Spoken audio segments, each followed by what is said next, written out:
Hello everyone, नमस्ते। स्वागत छ तपाईँहरू मेरो न्यू डे र न्यू ब्लगमा। र आशा गर्दछु तपाईँहरू सबैजना सन्चै हुनुहुन्छ भनेर, र म पनि सन्चै नै छु। र आजको दिन चाहिँ अलिक नराम्रो दिन छ मेरो लागि, किनभने आज चाहिँ मेरो नानीको इन्जेक्सन लगाउने दिन हो। र हेर्न सक्नुहुन्छ मेरो नानी खेलिरहेछ कति मजाले। के गर्नुभएको हेर्नु न, कपडा तानेर उड्दैछ हो, किनकि सुतेको थिएँ, उठेर यहाँ मलाई तान्दैछ। आज त्यही खेलिरहेको छु मेरो डल्लो। अब नानीको चाहिँ इन्जेक्सन लगाउनु लिएर जानुपर्ने छ। अब अहिलेसम्म मजाले खेलिरहेको नानी, अब इन्जेक्सन लगाएपछि इन्जेक्सन पनि एउटा होइन फेरि 3-3वटा लगाइदिन्छ नि त। अनि 3-3वटा इन्जेक्सन त कस्तो हुन्छ भन्नुहोस् त। सबै कुरो खानपानहरू सबै कुरो चाहिँ अब भन्छ कि आमाको फिड गराउँदाखेरि होइन, आमाले फिड गराउँदाखेरि जान्छ भनेर है। खास अब इन्जेक्सन पनि आमालाई लगाइदिनु नि होइन भन्नुहोस् त। आमालाई लाउँदाखेरि त कमसेकम नानीलाई त त्यस्तो केही प्रब्लम हुँदैन थियो है मेरो डल्लो। अब उसलाई फेरि होइन ज्वरो पनि आउँछ, अब कस्तो हुन्छ ज्वरो आएर फेरि यस्तो हात र खुट्टामा लगाइदिन्छ, फुल्लिएको हुन्छ कि कस्तो टाइट हुन्छ। अनि फेरि आइस पानीहरू लगाइदिनुपर्छ, त्यो लाएन भने झन् साह्रो फुल्लिन्छ, अब झन् साह्रो पर्छ नि त। हेरिरहेको छु मेरो नानीले डल्लो मनु डल्लो। ल साथी हो, अब म चाहिँ नानी लिएर जान्छु। मेरो हस्बेन्ड पर्खिरहनु भएको छ नि त, लिएर जान्छु नानीलाई अब है। अब इन्जेक्सन लगाएर आउने नि, म स्ट्रङ गर्ल हो, मलाई केही हुन्न भन्नु न, मलाई केही हुन्न मामु, don't worry mamma, don't worry भन्नु। ल साथी हो, बाई बाई। थाकेर हत्तु भयो साथी हो। बाटो हेर्नुहोस् त यहाँ है, कति माथि चढ्नुपर्छ यसै भएर।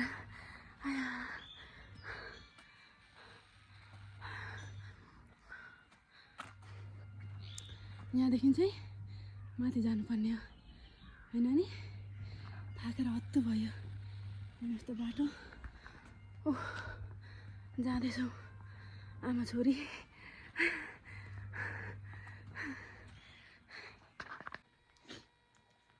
हालत पनि यस्तो भइरहेछ। म चाहिँ नानीलाई इन्जेक्सनहरू लगाएर आएर चाहिँ अहिले नानी चाहिँ अलिक ठिकै नै छ होइन, मैले ज्वरो सोरो त आएको छैन। अब नर्स पनि भन्छु। अनि अहिले चाहिँ हेर्नु न, यहाँ खेल्दा निदाएको छ, यत्तिकै सुतिरहेछ है। लुगा ओढाइदिउँ भन्दा पनि उसलाई गर्मी भइहाल्छ हो। हेर्नु न कसरी सुत्यो कि।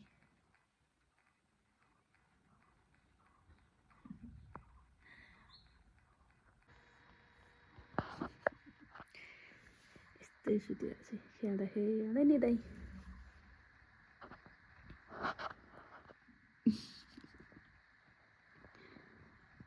अब उता फर्काएर सुताउँ न भने उठिहाल्छ होइन। अहिले चाहिँ अब यतिकै सुतिराखोस्, एकछिन पछाडि चाहिँ म फर्काइदिन्छु। लुगा ओढाइदिउँ भने पनि फेरि उसलाई गर्मी हुन्छ, फ्यालिहाल्छ नि त। अहिले त त्यस्तो जाडो पनि छैन, आज मजाले खेलिदिनु न, खेलिदिनु न।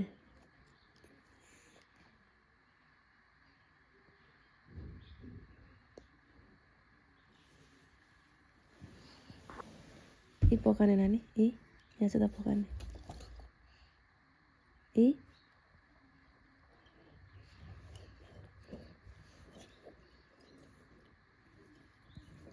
लेन त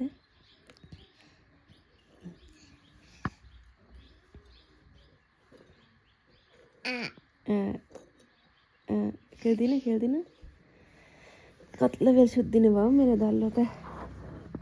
त्यहाँसम्म सुत्नु भयो, भले सुत्ने हो कि नसुत्ने फेरि। परेसान पो छ त हो साथी, परेसान। तपाईँले देख्न सक्नुहुन्छ म चाहिँ के बनाउन आँटेको भन्दाखेरि होममेड पपकर्न। यो चाहिँ मैले घरबाट ल्याएको, मम्मीले लानु भन्नुभएको थियो नि त। किनकि मलाई मकै चाहिँ एकदम मनपर्छ, त्यही भएर अब जाडोमा खानु फेरि कति मजा आउँछ। तर अहिले त अलिक घाम लागेको छ र ठिकै छ दिनहरू पनि। म चाहिँ अब यसमा लगाएर बनाउँछु।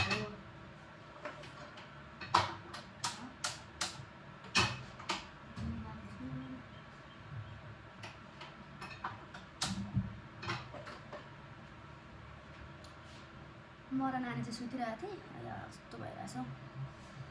अनि हस्बेन्ड चाहिँ आउनु भएर बिचरा चिया आफै बनाएर पिएर पनि जानुभयो हो।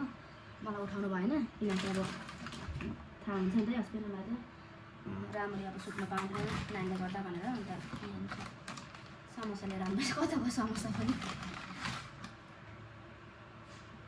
समस्या लिएर आउनु भएको छ। चिया बनाइकन समस्यासँग खाएर जानुभएको छ। मलाई भन्नुभएको थियो चिया बनाएर खाऊ ल भनेर। अब चिया चाहिँ बनाउनु आँटेको मैले पाक्दैछ चिया त यो साइडमा। अनि नानी उठेर बाबाले हेर्नुहुँदैछ। म चाहिँ यहाँ पपकर्न बनाउँछु किनकि त चिया पनि रेडी हुँदैछ। अनि चियासँग खाने हो।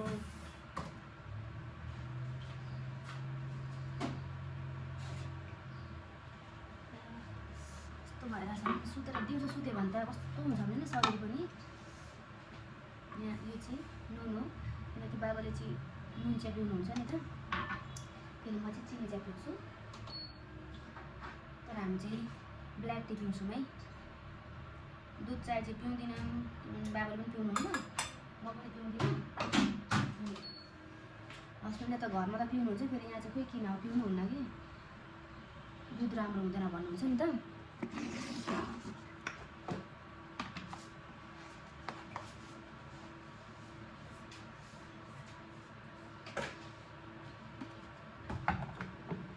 मलाई चाहिँ किन आउँछ थियो यो ब्ल्याक टी पिउँदाखेरि होइन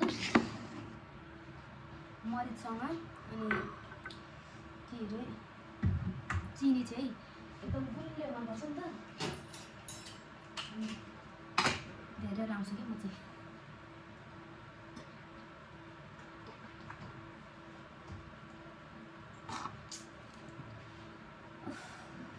कस्तो भइरहेछ नि शरीरै आँखै टाउको कस्तो भइरहेछ।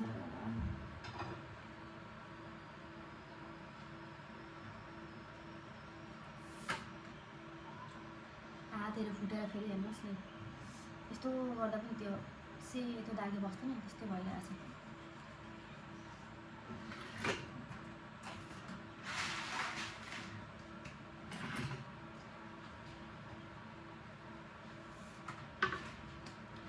अब बडी लोसनहरू लगाउन भन्दाखेरि अल्छी लाग्छ हो। ए होस् हौ भोलि लाउँछु भन्छु होइन फेरि भोलि हुन्छ फेरि ए होस् भोलि लाउँछु भन्ने छैन। अनि काहीँ जाने बेलामा चाहिँ यस्तो हात खुट्टा हेर्नुपर्छ कस्तो त्यो फुटेर सेतो पल्टिरहेको हुन्छ नि त। अनि त्यतिखेर चाहिँ हिजो लाउनु पर्ने रहेछ हिजो लगाएको यस्तो हुँदैन थियो हुन्छ मलाई थाहा थियो तपाईँहरूलाई चाहिँ कस्तो हुन्छ है।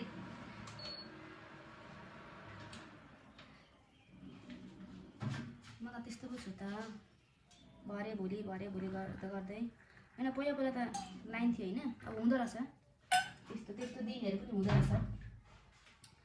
एकदम राति अब सुत्नुभन्दा अगाडि पुरा शरीरमा हात खुट्टातिर बडी लोसनहरू लगाउँदै होइन सफ्ट बनाउने दिन पनि हुँदो रहेछ। यस्तो दिन पनि हुँदो रहेछ ए आज लगाइन्छ भोलि लगाइन्छ भन्ने दिन पनि हुँदो रहेछ है। म यति लगाउन आँटेको कि हेर्नुहोस् ल है कति देर हुन्छ। अलिकति थप्दिनँ एकपल्ट लाउनु हुँदैन नि त होइन त्यही भएर दुईपल्ट।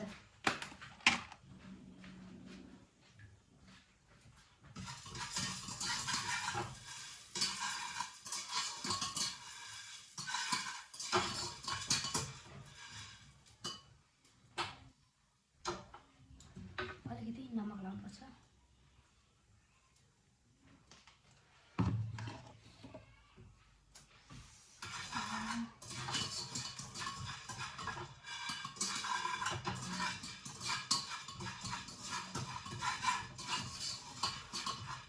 बात गर्न थाल्दाखेरि धेर तातिएर त कालो हुन्छ।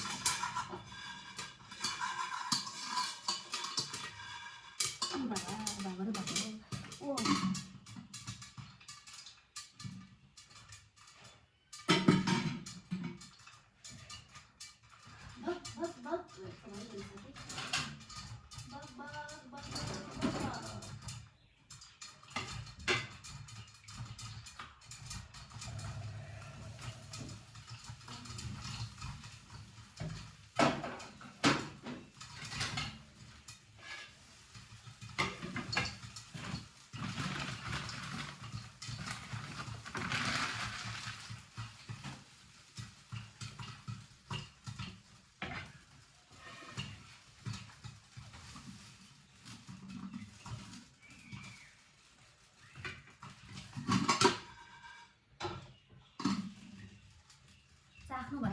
निस्केको साथी मैले निकालेको होइन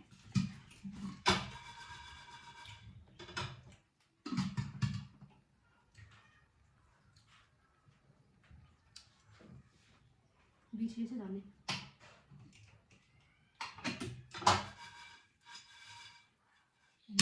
ओइ भन्नै ल के हुन्छ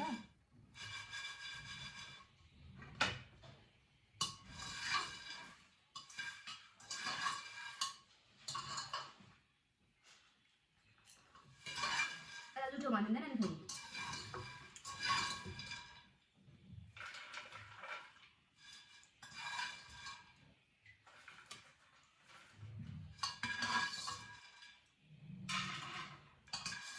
साथै मलाई यो फुल्लेको मकै भन्दा पनि है त्यो आधा कल्चो भएको हुन्छ नि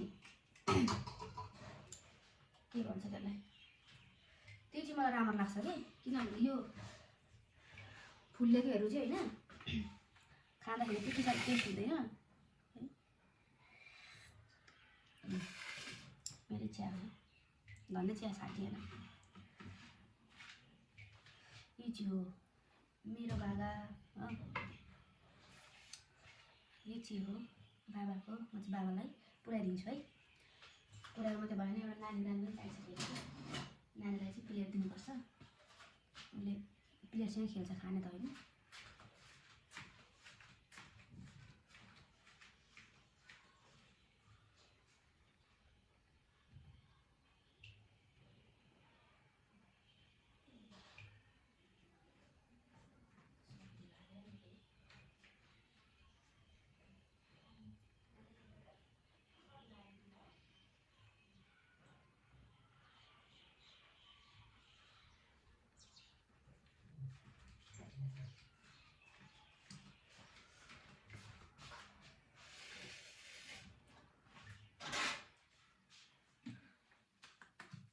म चाहिँ यो समोसामा चटनी लगाएर खान्छु मैले धनियाँको चटनी बनाएको थिएँ त किनभने सस लगाएर मलाई मन पर्दैन अलिकति अचार लगाएँ होइन धनियाँको अनि खाएँ धन्न भगवान्को कृपाले नानी अहिलेसम्म चाहिँ मजाले नै खेलिरहेछ होइन अनि सर्दी चाहिँ लागिरहेछ हेर्नु नि एकैछिनमा कि हिजो यहाँ कस्तो बिजोग भएको थियो नि त हाम्रो पानीले गर्दाखेरि अनि त्यो पानी अब यताउति सफाहरू गरेको थिएँ पुसपासहरू गरेको थिएँ नानीलाई चिसो लागिहालेछ सर्दी लागिगयो नानीलाई होली खेल्नु जान तयारी गरेको इन्जेक्सनको खोइ भन्नु त भन्छ कि इन्जेक्सन लगाएपछि होइन ज्वरो आएको राम्रो भनेर तर अहिलेसम्म पहिला जति पनि लगाउँथ्यो त्यतिखेर चाहिँ अब ज्वरोहरू पुरै आएको थियो होइन अनि अहिले ज्वरो त आएको छैन आउनु त ठिकै नै छ अहिलेसम्म अब बस ठिकै नै होस् भन्छु ए नआओस् ज्वरो किनभने इन्जेक्सन आखिरमा लगाएको हो होइन शरीरमा त अब दबाई त गएकै छ डक्टरको अनुसारमा त अब के हो भने है म चाहिँ खानु पऱ्यो बादमा भेट्छु है बाई बाई